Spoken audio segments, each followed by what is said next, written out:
Good evening, students. So, this is our lecture number 35 on the Code of Criminal Procedure 1973 and the Bharatiya Nagrik Suraksha Samhita 2023. Last lecture में हमने section 44 तक cover कर लिया था, ठीक है। अपने इस लेक्चर में हम लोग सेक्शन 52 तक की एक बेयर रीडिंग करेंगे, उसके पीछे का जो मीनिंग है उसको समझने की कोशिश करेंगे, क्योंकि जो हमारा पूरा पर्पस है चैप्टर 5 अरेस्ट को पढ़ने का वो क्या है, ताकि हम लोग सेक्शन 167 को अच्छे से समझ सकें, ठीक है।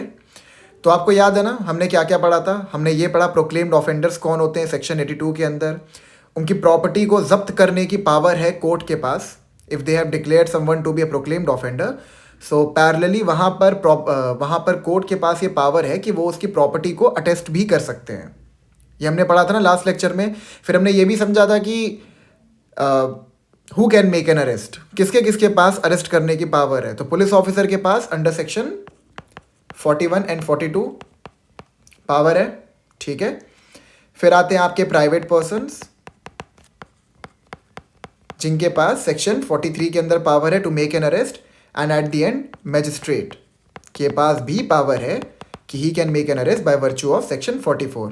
और ध्यान रखिएगा ये मैजिस्ट्रेट कोई भी हो सकता है, एग्जीक्यूटिव या फिर जुडिशियल, ठीक है। ये आपके पुलिस ऑफिसर की बात है, ठीक है। ये हमने पढ़ा था। फिर हमने प्रोक्लेम्ड ऑफेंडर के बारे में पढ़ा था, याद है आपको, आप लास्ट लेक्चर को रेफर कर सकते हैं। प्रोक्लेम्ड ऑफेंडर को पढ़ने का रीजनिंग ये था कि सेक्शन 41 सबसेक्शन 1 के अंदर आई गेस सी था, ठीक है, यहाँ पर पुलिस ऑफिसर के पास ये पावर है कि without a warrant they can arrest a person who has been declared to be a proclaimed offender. हमने ये समझा था ना कि सेक्शन 82 सबसेक्शन 4 के अंदर हम डिक्लेयर करते हैं किसी को proclaimed offender if he had committed any of the offences of IPC provided under subsection 4, ठीक है। जो सबसेक्शन 4 के अंदर जो ऑफेंसेस हैं, खाली उन ऑफेंसेस के लिए किसी इंसान को प्रोक्लेम्ड ऑफेंडर डिक्लेयर किया जा सकता है, ठीक है, जो कि बहुत सीवियर टाइप के ऑफेंसेस हैं।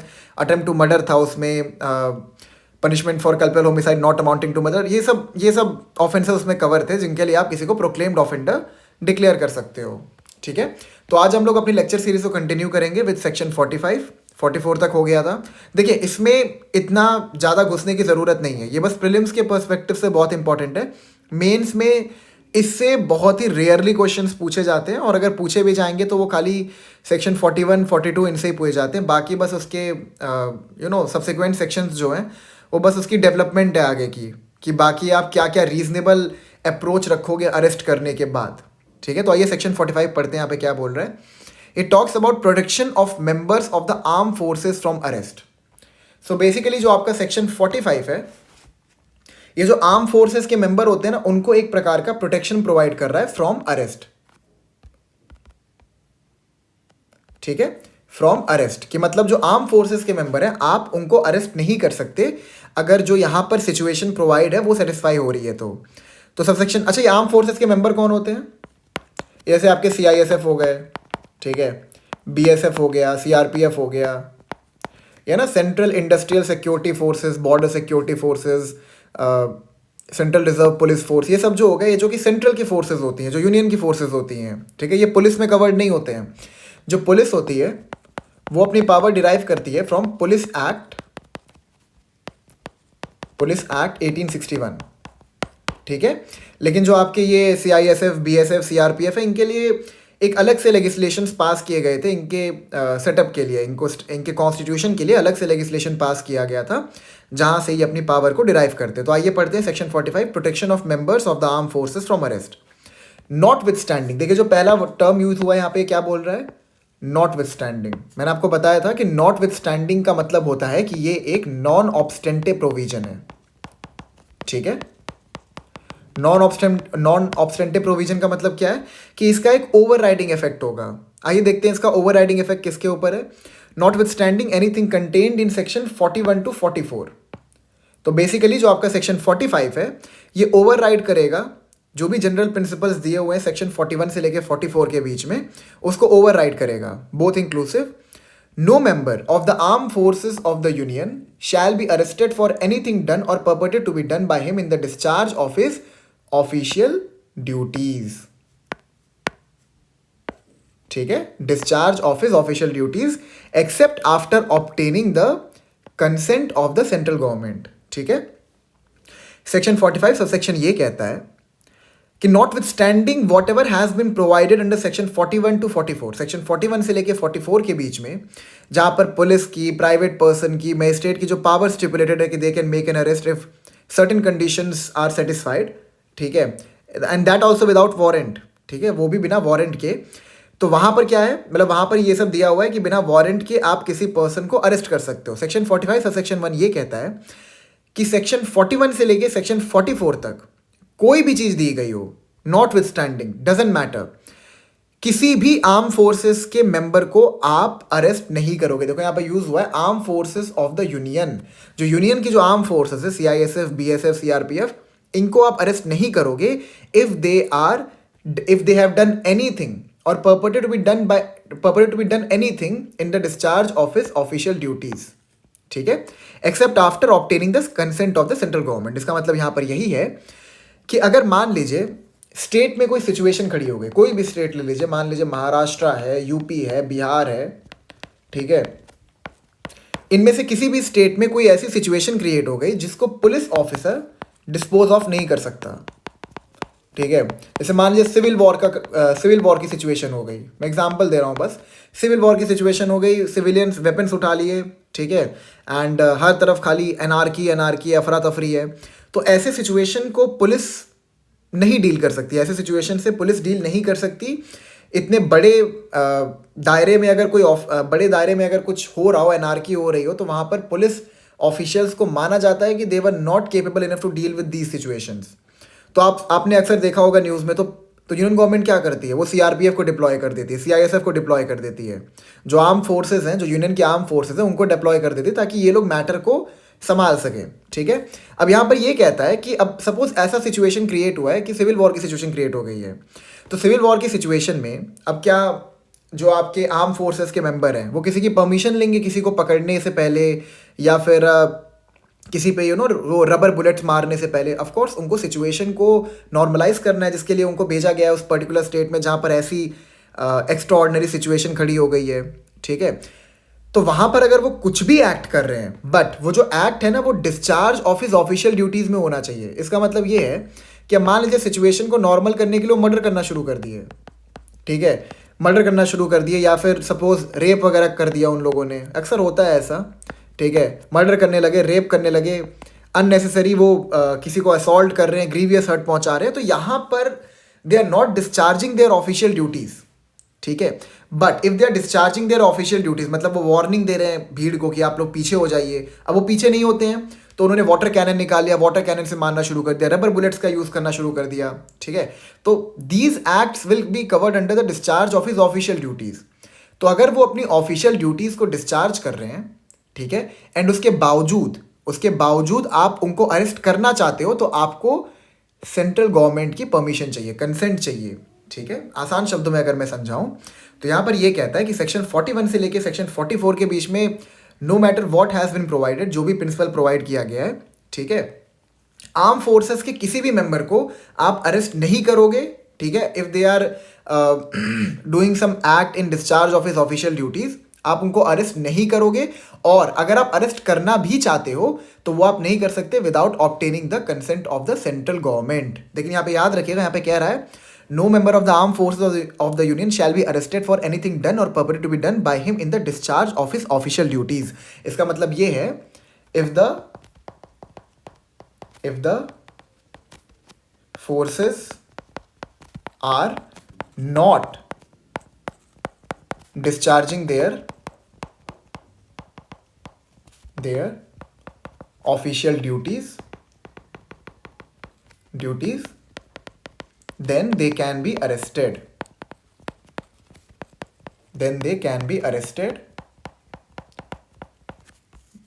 Arrested that too without obtaining the consent of the central government, ठीक है। बट अगर वो अपनी ऑफिशियल ड्यूटी को डिस्चार्ज कर रहे हैं और ऑफिशियल ड्यूटी को डिस्चार्ज करते हुए आपको लगता है कि इनको अरेस्ट करना ज़रूरी है, maybe they are crossing their line, they are crossing their limits, तो वहाँ पर आपको सेंट्रल गवर्नमेंट की परमिशन चाहिए होगी बिफोर मेकिंग एन अरेस्ट। ठीक है, इम्यूनिटी आपको समझ में आएगा ना, यहाँ पर ये इम्यूनिटी दे रहा है basically, immunity to the reserve forces. ठीक है, अब सबसेक्शन 2 पे आते हैं।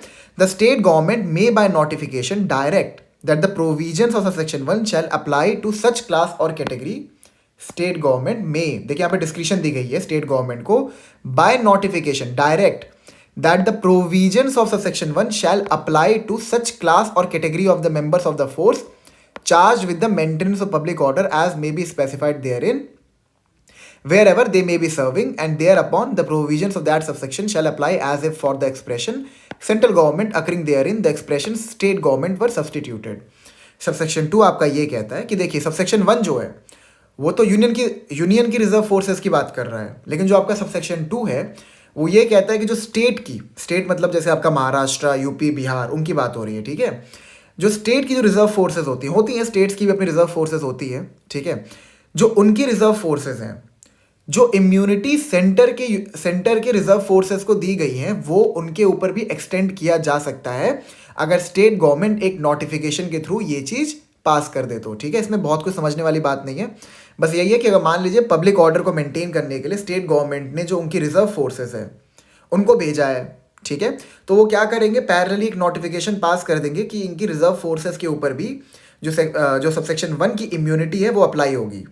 ठीक है, जो सबसेक्शन 1 की इम्यूनिटी है वो अप्लाई होगी एंड इसके अगर वो फिर पब्लिक ऑर्डर को मेंटेन करने के लिए कोई भी एक्ट कर रहे हैं तो आपको उनको अरेस्ट नहीं करना है। बट अगर आपको अरेस्ट करना है तो again you need the permission of the state government. Clear है? सेक्शन 46 हमने कर लिया था, 47 पे आते हैं। Search of place entered by person sought to be arrested. If any person, अब देखिए यहां पे क्या यूज हुआ है, if any person acting under warrant of arrest. ठीक है, यहां पर पुलिस ऑफिसर क्यों नहीं यूज हुआ है बताइए, सोचिए इसका जवाब। यहां पे पुलिस ऑफिसर क्यों नहीं यूज हुआ है? क्योंकि आपको याद होगा हमने जब सेक्शन 2H पढ़ा था तो वहां पे क्या पढ़ा था कि इन्वेस्टिगेशन जो है वो या तो पुलिस ऑफिसर कर सकते हैं या फिर any person authorised bye magistrate. ठीक है, अब जो आपका ये एनी पर्सन होता है ना, इसके अंदर ये आपके ये CID वगैरह आ गए, CBI वगैरह आ गए। ठीक है, अब सपोज बहुत हाई प्रोफाइल मैटर है तो जो मैजिस्ट्रेट है उन्होंने CID CBI को ये मैटर रेफर कर दिया, कहा कि आप इसमें इन्वेस्टिगेशन करिए, तो वो भी तो वारंट रिसीव करेंगे ना अरेस्ट करने से पहले। तो जो वो वारंट रिसीव करेंगे वो मैजिस्ट्रेट से करेंगे। तो यहाँ पर एनी पर्सन के एम्बिट में आपके पुलिस ऑफिसर भी आ जाएंगे और बाकी जो स्पेशल ब्रांचेस होती हैं वो भी आ जाएगी। ठीक है, if any person acting under warrant of arrest or any police officer, oh I am so sorry, यहाँ पर आपका पुलिस ऑफिसर नहीं आएगा, एनी पर्सन में। ठीक है, जो मैजिस्ट्रेट ने जिसको स्पेसिफिकली ऑथराइज किया है, और any police officer having authority to arrest has reason to believe that the person to be arrested has entered into or is within any place, any person residing in or being in charge of such place shall, on demand of such person acting as aforesaid, or such police officer allow him free ingress thereto and afford all reasonable facilities for a search therein। इसका मतलब ये है, जल्दी इसको समझते हैं, इसमें इतना इन डेप्थ जाने की ज़रूरत है नहीं हमें। इसका मतलब यहाँ पर ये है कि अगर मान लीजिए पुलिस ऑफिसर या फिर any other person who has been authorised by the magistrate to arrest a person, मतलब उसके पास वारंट है, अब उनको लगता है, उनको ये चीज़ का शक है, देखिए यहाँ पे क्या लिखा है, हैज़ रीज़न टू बिलीव, मतलब उनके पास कोई सब्सटेंशियल प्रूफ होना चाहिए इस चीज़ का। ठीक है, हैज़ रीज़न टू बिलीव कि जिस इंसान को अरेस्ट करने का वारंट पुलिस ऑफिसर के पास है या फिर एनी अदर पर्सन के पास है, वो किसी रेसिडेंशियल प्लेस में घुस के बैठा हुआ है, घर में घुस के बैठा हुआ है। ठीक है, that the person shall be arrested has entered into or is within any place, किसी भी जगह पे। ठीक है, तो वहां पर अगर मान लीजिए उस घर के अंदर other than the person who have to be arrested by the police officer और एनी अदर पर्सन, उसके अलावा जो भी उस घर का मालिक है, ठीक है, पुलिस ऑफिसर उसको वारंट दिखाएंगे एंड बोलेंगे हमें घर में घुसने दो, और उस बंदे की ये रिस्पॉन्सिबिलिटी है कि वो उसको फ्री इंग्रेस दे। इंग्रेस का मतलब आपका होता है एंट्री। ठीक है, उसको फ्री एंट्री दे, मतलब पुलिस ऑफिसर या फिर any other person who is acting under a warrant, if they have this reason to believe कि there is some person who they must be arrested, वो किसी रेसिडेंशियल प्लेस में या फिर किसी भी जगह में छुप के बैठा हुआ है, तो उस घर का, उस गोडाउन का जो भी मालिक है, जब वो उसको वारंट दिखाएंगे, उसको पुलिस ऑफिसर या फिर एनी अदर पर्सन को एंटर करके सर्च करने की अथॉरिटी देनी ही पड़ेगी। ठीक है, सबसेक्शन 2 पे आते हैं। इफ इंग्रेस, इंग्रेस का मतलब क्या है यहाँ पे, entry to such place cannot be obtained under subsection 1। मतलब देखिए सबसेक्शन 1 के अंदर वो आराम से पूछेंगे कि क्या हम आपके प्रीमाइसेस की तलाशी ले सकते हैं, क्योंकि हमें शक है कि एक ऐसा इंसान जिसके अगेंस्ट में वारंट इशू किया गया है वो आपके घर में या फिर आपका जो भी रेजिडेंशियल प्लेस है वहाँ पर छुप के बैठा हुआ है, तो हमें अंदर जाके खोजबीन करने दीजिए। तो यहाँ पे कहता है if ingress to such place cannot be obtain under subsection 1, it shall be lawful in any case for a person acting under a warrant. Lawful, देखिए यहाँ पे शैल है, ठीक है, it is mandatory. Shall be lawful in any case for a person acting under a warrant and in any case in which a warrant may issue but cannot be obtained without affording the person to be arrested an opportunity of escape। यहां पर ये कहना चाहता है कि अब suppose उस इंसान ने फ्री इंग्रेस नहीं दिया, फ्री एंट्री नहीं दिया, वो रेजिस्ट कर रहा है, वो पुलिस ऑफिशियल को या फिर एनी अदर पर्सन को घुसने नहीं दे रहा है, तो ऐसे सिचुएशन में क्या होगा, सो कहानी की तरह ले रहे हैं ना हम लोग, कहानी की तरह। तो ऐसे केस में यहां पर क्या होगा, यहां पर उस पर्सन को या फिर पुलिस ऑफिसर को यह अथॉरिटी दे दी गई है। देखिए यहां पे क्या, शैल be lawful in any case for a person acting under a warrant. या तो आप वारंट के अंदर एक्ट कर रहे हो, या फिर अगर आपके पास वारंट नहीं भी है बट आप पूरी तरह से श्योर हो कि उस घर में या फिर उस प्लेस में जो बंदा अरेस्ट होना चाहिए वो घुस के बैठा हुआ है, ठीक है, तो आप उस घर में एंट्री ले सकते हो। यहाँ पे आगे क्या लिखा है, for a police officer to enter such place and search therein and in order to effect an entrance into such place to break open any outer or inner door or window of any house or place, whether that of the person to be arrested or of any other person, if after notification of his authority and purpose and demand of admittance duly made, he cannot otherwise obtain admittance। देखिए procedure को समझिए, ठीक है, ये arrest का एक तरीके का प्रोसीजर है।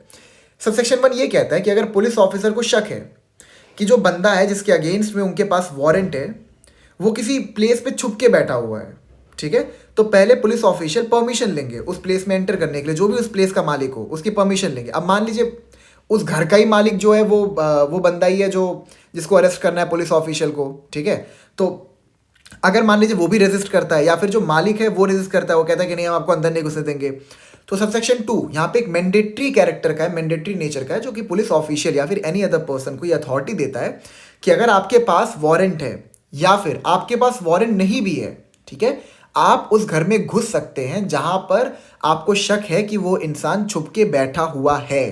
लेकिन ये करने से पहले आपको मेक श्योर करना पड़ेगा कि जो सबसेक्शन 1 की प्रोसीजरल फॉर्मेलिटी है उससे आपने कंप्लाई किया है। अब आप इंग्रेस लेने के लिए चाहें तो गेट भी तोड़ सकते हैं, आप चाहें तो खिड़कियां भी तोड़ सकते हैं, लेकिन बस आप घुसिए अंदर और जाके उस इंसान को अरेस्ट करिए। अब देखिए विदाउट वारंट वाला जो सिचुएशन है वहां पर सेक्शन 41.2 आ जाएगा। अब सेक्शन 41 मान लो प्रोक्लेम्ड ऑफेंडर वाला है, ठीक है, तो प्रोक्लेम्ड ऑफेंडर को जैसे सपोज सेक्शन 41 जो है, ठीक है, यहां पर आपका प्रोक्लेम्ड ऑफेंडर है। अब सेक्शन 41 क्या कहता है कि the police officer can arrest without warrant, ठीक है, सेक्शन 41 क्या कहता है कि पुलिस ऑफिसर अरेस्ट कर सकते हैं without warrant.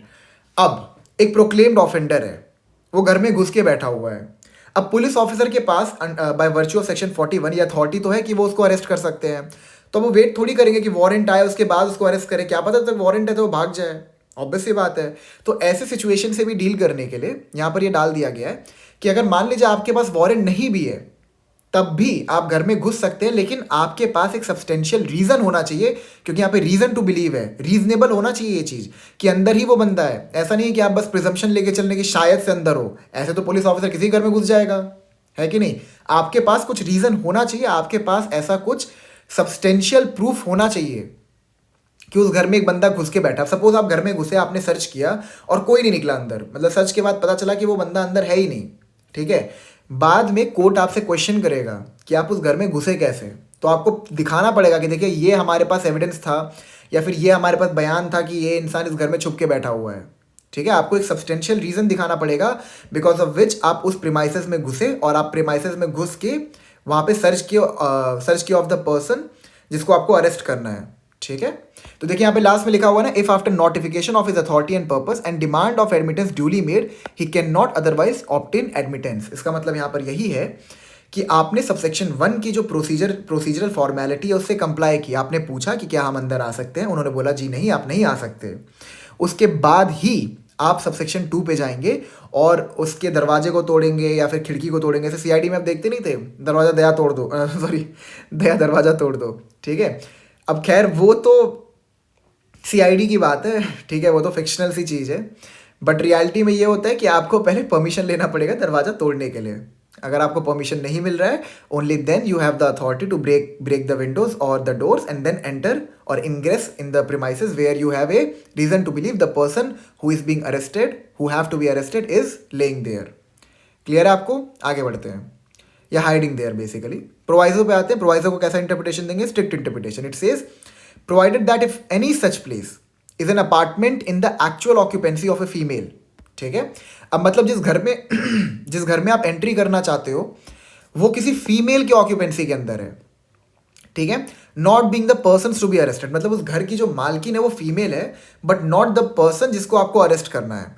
Who according to custom does not appear in public. ठीक है, such person or police officer shall before entering such apartment give notice to such female that she is at liberty to withdraw and shall afford her every reasonable facility for withdrawing and may then break open the apartment and enter it।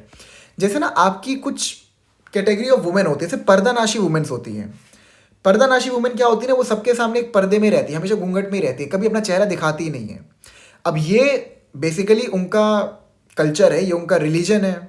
अब आप ingress करने के लिए, entry करने के लिए उनके religion को तो हैम्पर नहीं कर सकते ना। उनके रिलीजन को प्रैक्टिस करना उनका फंडामेंटल राइट है।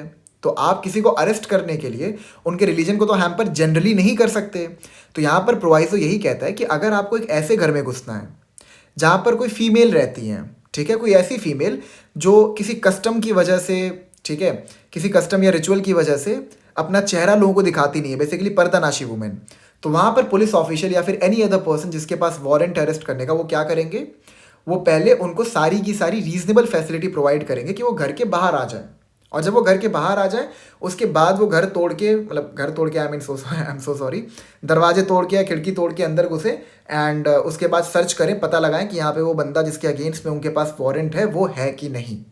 ठीक है, अब जैसे इस सिचुएशन में आप एक चीज़ सोच सकते हैं कि सपोज जो पर्दानाशी वुमेन है, ठीक है, जिस पर्सन के अगेंस्ट में वारंट है पुलिस ऑफिशियल के पास, उस पर्सन ने उस पर्दानाशी वुमेन के कंटप्पे पे गन रखी हुई है, मतलब सर पे गन रखी हुई है, ताकि मतलब पुलिस ऑफिशियल घर में घुसे ही ना। तो क्या यहाँ पे पुलिस ऑफिसर क्या करेगा? यहाँ पर हम लोग इसको एक पर्पसिव इंटरप्रिटेशन देंगे। ठीक है, मतलब जनरली जो है आपको करना क्या है कि अगर आप उस वुमेन को, ठीक है, उस वुमेन को घर से बाहर निकलवा सकते हैं बिना उसको कोई नुकसान पहुंचे, तो आप उसको सारी की सारी रीजनेबल फैसिलिटी प्रोवाइड करोगे ताकि वो घर से बाहर निकल जाए। अब सपोज सिचुएशन ऐसा क्रिएट हो गया है कि वो घर से बाहर निकल ही नहीं सकती बिकॉज जो एक्यूज्ड है उसने उसको बंदी बना के रखा है, पर्दानाशी वुमेन को। तो वहाँ पर पुलिस ऑफिशियल, मतलब हम लोग यहाँ पे पर्पसिव इंटरप्रिटेशन देंगे, and because of this circumstance they have the authority to enter in the house even if the female is still there. ठीक है, ऑब्वियस सी बात है। सबसेक्शन 3 पे आते हैं। Any police officer or other person authorise to make an arrest may, discretion है, break open any outer or inner door or window of any house or place in order to liberate himself or any other person who having lawfully entered for the purpose of making an arrest is detained therein. Subsection 3 ये कहता है कि आप घर में तो घुसे, अब जैसे ही आप घर में घुसे, जो एक्यूज था, जिसके अगेंस्ट में आपके पास वारंट था, वो तुरंत खिड़की से बाहर कूदा, खिड़की को लगा दिया, सिटकिनी लगा दिया, भाग के गेट के पास आया, गेट को बाहर से बंद कर दिया। अब पुलिस ऑफिसर अंदर फंस गए। ठीक है, तो यहां पर क्या बोला है? Police officer or other person authorise to make an arrest may break open. यहां पे डिस्क्रिशन क्यों दिया है? अरे यार, मॉडर्न जमाना है, पुलिस ऑफिशियल के पास फोन है, वो फोन लगा के अपने साथी बंधुओं को बुला सकते हैं कि वो आके गेट खोल दें। फालतू का तोड़ने की क्या जरूरत है? लेकिन अगर मान लीजिए ऐसी सिचुएशन क्रिएट हो जाती है कि पुलिस ऑफिशियल बिना गेट को तोड़े या खिड़कियों को तोड़े खुद को लिबरेट ना कर पाए, वहाँ से बाहर ना निकाल पाए, तो ऐसे सिचुएशन में पुलिस ऑफिसर चाहे तो मतलब यहाँ लिखा है ना, any outer or inner door or window of any house or place in order to liberate himself or any other person who having lawfully entered for the purpose of making an arrest is detained therein, ठीक है। तो यहाँ पर वो any other person या फिर police official चाहे तो दरवाजे या फिर खिड़कियों को तोड़ के खुद को लिबरेट कर सकते हैं। लेकिन यहाँ पे डिस्क्रिशन है, डिस्क्रिशन इसलिए दी गई है कि पहले आपको कोई और सहारा लेना है, कोई और रिकोर्स लेना है कि आराम से आपका गेट खुल जाए और आप बाहर आ जाएं। अब ऐसा सिचुएशन क्रिएट ही हो गया है कि आप गेट बिना खोले बाहर जा ही नहीं सकते, सॉरी कोई बंदा आके आपका गेट खोल ही नहीं सकता है, तो आप उस सिचुएशन में गेट को तोड़ दीजिए, खिड़कियों को तोड़ दीजिए ताकि आप बाहर जा सके। क्लियर है। Section 48, pursuit of offenders into other jurisdiction. A police officer may, for the purpose of arresting without warrant any person whom he is authorized to arrest, pursue such person into any place in India. ठीक है। यहां पर यह कहता है section 48 के अंदर कि एक पुलिस ऑफिसर के पास ये डिस्क्रिशन है कि वो किसी इंसान को अरेस्ट करने के लिए अपने जुरिस्डिक्शन से बाहर भी जा सकते हैं। वो आपने मूवीज में देखा नहीं है, पुलिस वाले गाड़ी से पीछे पड़े रहते हैं, हीरो गाड़ी से आगे भाग रहा होता है, ये उसी सिचुएशन की बात कर रहा है, ठीक है। सेक्शन 49 पे आते हैं।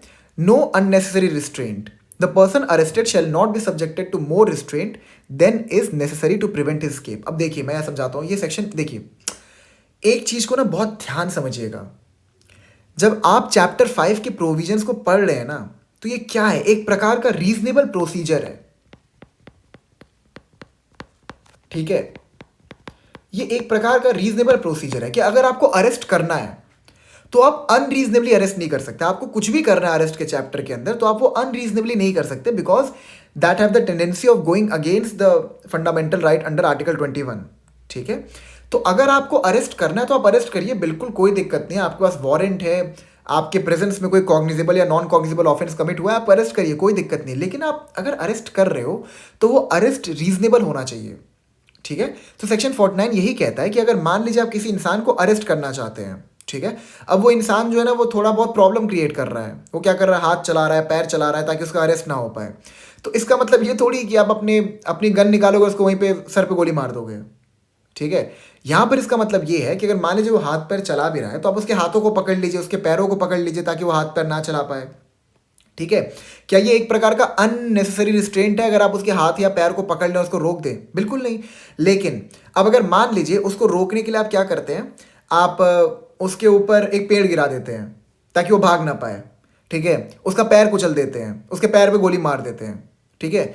अननेसेसरी रिस्ट्रेंट, ये तो अनरीजनेबल रिस्ट्रेंट हो गया ना, आप उसको रिस्ट्रेन करने के लिए अनरीजनेबल फोर्स का इस्तेमाल कर रहे हैं। तो सेक्शन 49 यहाँ पे यही कहता है कि आपको अगर रिस्ट्रेंट करना भी है तो आप करिए, कोई दिक्कत नहीं है, लेकिन वो रिस्ट्रेंट में जो आप फोर्स यूज़ करोगे वो रीजनेबल होना चाहिए, अनरीजनेबल नहीं होना चाहिए। जैसे आपको याद होगा आई गेस 2019 या फिर 20 में, ठीक है, एक हुआ नहीं था ब्लैक लाइव्स मैटर करके, वहाँ पर क्या हुआ था, वहाँ पर एक ब्लैक बंदे को जब पुलिस ऑफिसर्स ने पकड़ा था, उन्होंने अपने जो घुटने हैं वो उसके गले पे इतना जोर से दबा दिया कि वो बंदा मर गया, ठीक है। तो यहां पर उसको रिस्ट्रेंट करने के लिए क्या रीजनेबल फोर्स यूज किया था पुलिस ऑफिशियल ने? नहीं, ये एक अनरीजनेबल फोर्स था। अब उस बंदे ने चुपचाप अपने आप को सबमिट कर दिया था, उसके बावजूद आप जो आपके पैर के घुटने हैं वो उसके गले पे लगा रहे हैं, तो डजंट मेक सेंस ना। Section 50, person arrested to be informed of grounds of arrest and of right to bail. देखिए सेक्शन 50 किस बारे में बात करता है, right to be informed of grounds of arrest and of right to bail. Subsection 1, every police officer or other person arresting any person without warrant shall forthwith communicate to him full particulars of the offence for which he is arrested or other grounds for such arrest। यहाँ पे ये है कि अगर police officer किसी को arrest करते हैं, दैट इज विद वारंट या विदाउट वारंट, ठीक है, तो वो उसको तुरंत फोर्सविथ का मतलब क्या होता है, जितना जल्दी हो सके उसको बताएंगे, कम्युनिकेट करेंगे उससे कि ये रीज़न की वजह से हमने आपको अरेस्ट किया है। वो ग्राउंड्स आपको बताने पड़ेंगे, ये उसका अधिकार है कि उसको इस ग्राउंड्स के बारे में पता चल सके कि उसको अरेस्ट क्यों किया गया है, ठीक है। बिना आप किसी अनरीजनेबल ग्राउंड पे आप उसको अरेस्ट नहीं कर सकते, आपको उसको बताना पड़ेगा, देखिए ये ग्राउंड है, हमने देखा कि आप 4-5 लोग साथ में मारपीट कर रहे थे इसलिए हमने आपको अरेस्ट कर लिया विदाउट वारंट, या फिर आपके अगेंस्ट में एक्यूजेशन लगा था, हमने मजिस्ट्रेट से वारंट ले लिया है, देखिए ये रहा वारंट फॉर दिस ऑफेंस, हमने आपको अरेस्ट किया है, ठीक है। तो आपको उस इंसान को बताना पड़ेगा कि उसने कौन सा ऑफेंस कमिट किया है because of which you are making the arrest, ठीक है। Subsection 2, Where a police officer arrests without warrant any person other than a person accused of a non-bailable offense, he shall inform the person arrested that he is entitled to be released on bail and that he may arrange for sureties on his behalf. ठीक है, यहां पर ये कहता है कि अगर police officer ने, देखिए क्या लिखा है, where a police officer arrest without a warrant any person other than a person accused of a non bailable offence, मतलब अगर आप किसी एक ऐसे पर्सन को अरेस्ट करते हो, ठीक है, that is without warrant, section 41-42 की बात हो रही है, ठीक है, दैट इज विदाउट वारंट, और जो ऑफेंस के लिए आपने उसको अरेस्ट किया वो एक बेलेबल ऑफेंस है. बेलेबल आपको पता है ना क्या होता है, ये मैं आपको आगे डिटेल में बताऊंगा, बट इतना समझ ले, जहाँ पे आपको कुछ श्योरिटी देनी होती है. श्योरिटी मतलब कुछ पैसे हो सकते हैं, ठीक है, कि मतलब ठीक है आप 50-60 हज़ार रुपये ले लो उस बंदे से ताकि हम ये चीज़ इंश्योर कर सकें कि वो भागे ना, लेकिन उसको लिबरेट कर दे, वो बाहर अपना घूमे अपना आराम से, एटलीस्ट उसको कस्टडी में ना रखा जाए. तो यहाँ पर यही कहता है सबसेक्शन 2 कि अगर आपने किसी एक ऐसे पर्सन को अरेस्ट किया है that is without warrant for an offence जो कि बेलेबल है. अब ये कैसे पता लगाएं बेलेबल ऑफेंस कहाँ पर है, तो again you will refer to schedule 1. ठीक है, जो शेड्यूल 1 के टेबल है ना, वहां पर आपको मिल जाएगा आईपीसी के ऑफेंसेस लिखे हुए हैं सीआरपीसी के अंदर, और बीएनएसएस के अंदर बीएनएस के ऑफेंसेस लिखे हुए हैं. वहां पर आपको मिल जाएगा कि कौन सा ऑफेंस बेलेबल है, कौन सा नॉन बेलेबल है. ठीक है, तो आप शेड्यूल 1 को रेफर कर सकते हैं. तो अगर वो जो ऑफेंस उसने कमिट किया है जिसके लिए पुलिस ऑफिसर ने उसको अरेस्ट किया है that is also without warrant, और वो ऑफेंस अगर बेलेबल है, तो वहां पर पुलिस ऑफिसर की ये ड्यूटी है कि वो उस इंसान को बताए कि it is a bailable offence, आप जल्दी से श्योरिटी की व्यवस्था करिए ताकि हम आपको लिबरेट कर सकें. ठीक है, 50A पे आते हैं. मतलब ये सेक्शन 50 जो है ना, यहाँ पे 2 राइट्स के बारे में बात करता है ऑफ द अरेस्टी. पहला राइट क्या है कि उसके पास ये अधिकार है कि उसको उसके ग्राउंड्स ऑफ अरेस्ट से इंटिमिडेट किया जाए, और दूसरा राइट ये है कि अगर उसने एक बेलेबल ऑफेंस कमिट किया है जिसके लिए पुलिस ऑफिसर ने उसको अरेस्ट किया है, तो पुलिस ऑफिसर उसको बताएगी कि it is a bailable offence, आप बेल के तहत छूट सकते हैं. ठीक है, 50A पे आते हैं. Obligation of person making arrest to inform about the arrest etcetera to a nominated person. Obligation of person making arrest, देखिए अगेन इट इज पर्सन. ठीक है, मतलब इसमें पुलिस ऑफिशियल भी आ सकते हैं, सीबीआई सीआईडी ये सब आ सकते हैं. Obligation of person making arrest to inform about the arrest etc. to a nominated person. Every police officer or other person making any arrest under this code shall forthwith give the information regarding such arrest and place where the arrested person is being held to any of his friends, relatives or such other person as may be disclosed or nominated by the arrested person for the purpose of giving such information. हमने पढ़ा था ना DK Basu में ये guideline थी. ठीक है, तो ये देखिए again it is a manifestation of DK Basu. ठीक है, डीके बासु केस में जो सुप्रीम कोर्ट ने गाइडलाइंस दी थी अरेस्ट को लेके, देखिए ये उसी का मैनिफेस्टेशन है 50A. यहाँ पे क्या कहता है कि पुलिस ऑफिशियल को अरेस्टेड पर्सन जो है वो बताएगा कि ये मेरा नॉमिनेटेड पर्सन है. नॉमिनेटेड पर्सन मतलब क्या, कि इस इंसान को आप इंटिमिडेट करिए मेरे अरेस्ट के बारे में, क्योंकि ऑब्वियस सी बात है वो बंदा तो कस्टडी में है. अब अगर मान लीजिए उसने एक बेलेबल ऑफेंस ही कमिट किया है और उस बेलेबल ऑफेंस के लिए उसको सिक्योरिटी देना है, ठीक है, जो भी सिक्योरिटी है वो देना है. अब वो कस्टडी में रह के कैसे व्यवस्था करेगा सिक्योरिटी का, तो जो भी उसके नॉमिनेटेड पर्सन है, ठीक है, सपोज कोई उसका दोस्त है, उसके रिलेटिव है, या फिर कोई भी ऐसा इंसान जिसका उसने नाम दिया हो, पुलिस ऑफिशियल के ऊपर ये ड्यूटी है कि वो उस नॉमिनेटेड पर्सन को इन्फॉर्म करे कि उसका दोस्त, बेटा, बाप जो भी है उसको हमने अरेस्ट करके रखा है एंड आप जाके उससे मिल सकते हैं. ठीक है, and it is again a right of the arrestee, कि मतलब police of right of the arrestee कि उसके किसी नॉमिनेटेड पर्सन को ये चीज़ इन्फॉर्म किया जाए कि उसको अरेस्ट कर लिया गया है. Subsection 2, the police officer shall inform the arrested person of his rights under subsection 1 as soon as he is brought to the police station.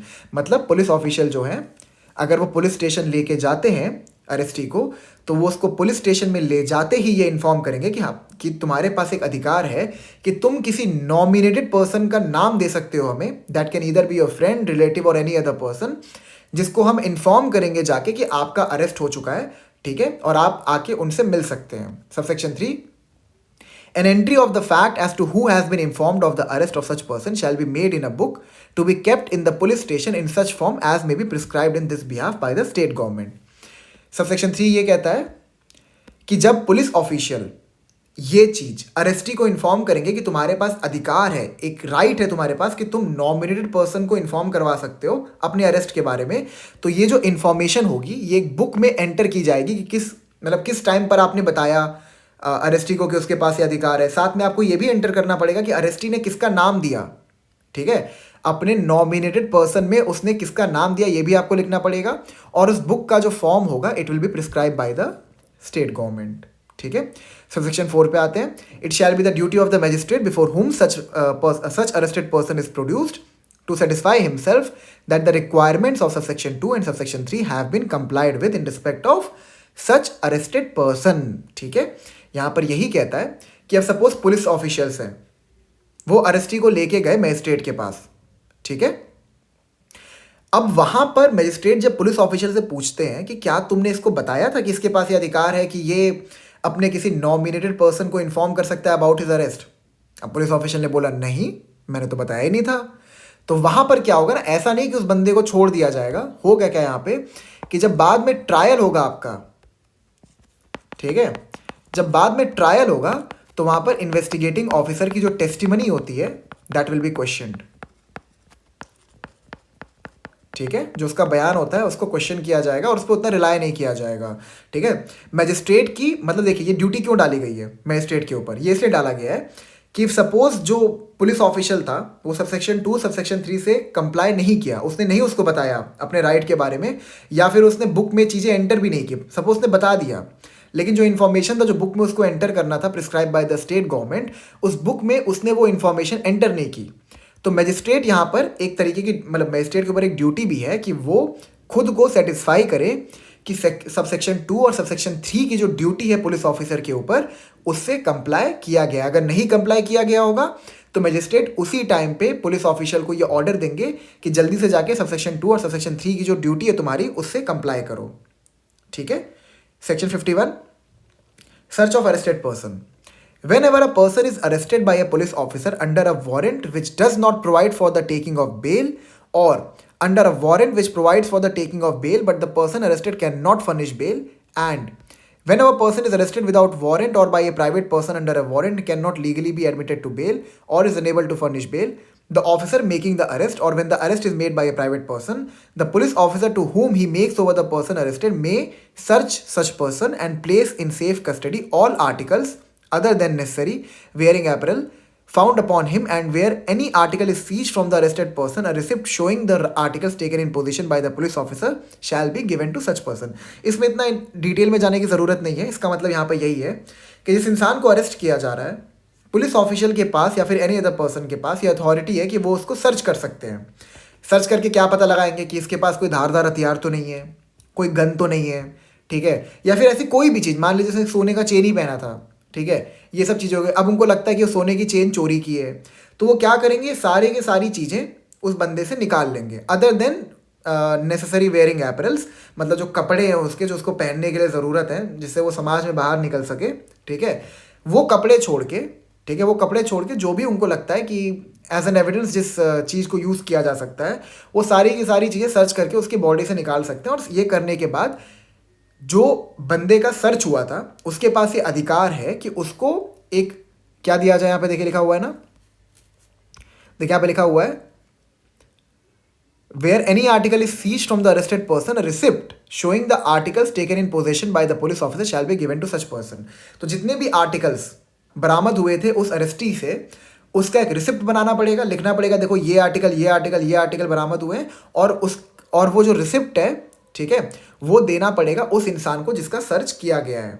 ठीक है, ताकि बाद में अगर मान लीजिए उसको छोड़ दिया जाता है और जो भी सामान उससे बरामद किए गए थे, गन या जो भी है, अब मान लीजिए जो गन लाइसेंस्ड है तो ऑब्वियस सी बात है लाइसेंस गन तो पुलिस ऑफिसर ले नहीं सकते ना, तो जो भी सामान उससे लिया गया था वो सब उसको लौटा दिया जाए और वो रिसिप्ट जो होगा वो एक प्रूफ होगा कि मेरा ये सामान पुलिस ऑफिशियल ने लिया था। और अगर उनमें से कोई भी सामान पुलिस ऑफिशियल नहीं लौटा पाता है तो वो बंदा कोर्ट में जाके ये चीज़ क्लेम कर सकता है कि देखो मेरे से ये सामान लिया गया था बट मुझे लौटाया नहीं गया। ठीक है, subsection 2 whenever it is necessary to cause a female to be searched, the search shall be made by another female with strict regard to decency। ठीक है, अगर फीमेल का सर्च करना है आपको तो that can only be made by a female officer and that also to with strict regard to decency. ठीक है, एक फीमेल जो है वो दूसरे फीमेल की भी मॉडेस्टी को आउटरीच कर सकती हैं। तो ऐसा मतलब ये नहीं है कि जो दूसरी फीमेल है, जो फीमेल ऑफिसर है, अगर उसको सर्च करने की पावर दी गई है तो वो जाके उसको इनएप्रोप्रिएटली टच कर रही हैं, ठीक है, या फिर भद्दे तरीके से टच कर रही हैं, या फिर कपड़े वपड़े ऐसे फाड़ दे रही हैं, उतार दे रही हैं, ऐसे सर्च नहीं करना उनको। स्ट्रिक्ट रिगार्ड टू डिसेंसी, ठीक है। Again it's a special provision for women, ठीक है, स्पेशल प्रोविजन फॉर वुमेन। और स्पेशल प्रोविजन बनाने की पावर आपकी गवर्नमेंट कहां से डिराइव करती है? आर्टिकल 15 क्लॉज 3 के अंदर, ठीक है। 15 क्लॉज 3 के अंदर गवर्नमेंट को एम्पावर किया गया है कि उनके पास ये अधिकार है कि वो वुमेन या फिर चिल्ड्रंस के लिए स्पेशल प्रोविजंस बना सकते हैं। 52 पे आते हैं।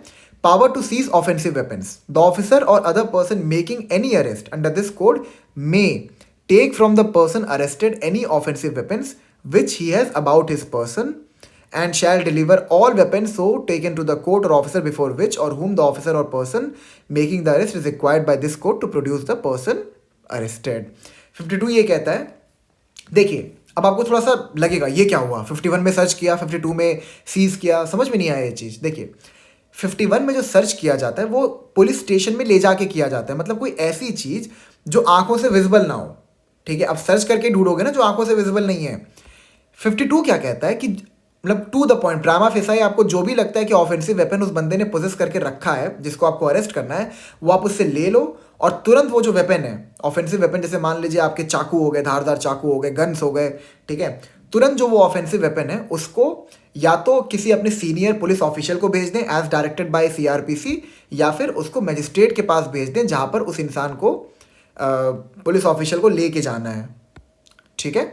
मैं फिर से पढ़ता हूँ। The officer or other person making any arrest under this code may take from the person arrested any offensive weapons which he has about his person and shall deliver all weapons so taken to the court or officer before which or whom the officer or person making the arrest is required by this court to produce the person arrested, ठीक है।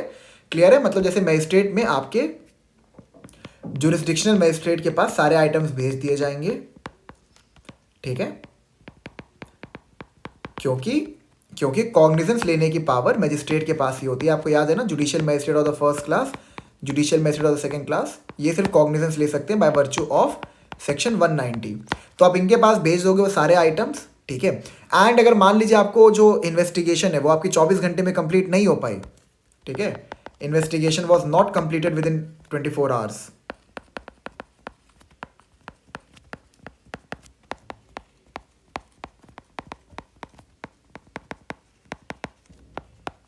ठीक है, तो आप क्या करेंगे, उसको लेके चले जाएंगे जुरिस्डिक्शनल मजिस्ट्रेट के पास या फिर नियरेस्ट मजिस्ट्रेट के पास, वो बाद में समझेंगे उसका कंसेप्ट, ठीक है, ताकि उसके डिटेंशन को इंक्रीज किया जा सके।